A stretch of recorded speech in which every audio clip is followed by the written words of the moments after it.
So hari ni aku nak payung korang the OnePlus 15 yang kini dikuasai oleh Snapdragon 8 Elite Gen 5. Snapdragon yang paling latest dan dia punya color Infinite Black, which is aku sangat-sangat suka. Cuma dia punya tepi ni a little bit of a fingerprint magnet, tapi tak apa. Overall design sangat lawa. So chipset dia tadi kita dah tahu dah, dia pakai Snapdragon 8 Elite Gen 5. Dia ada RAM 16GB dan boleh tambah lagi 12GB virtual RAM.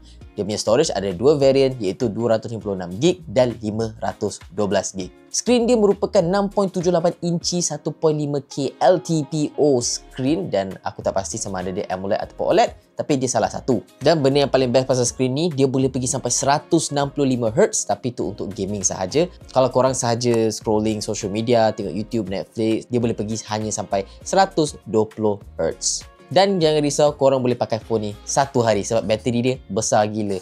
7300 mAh dengan pengecasan 120W.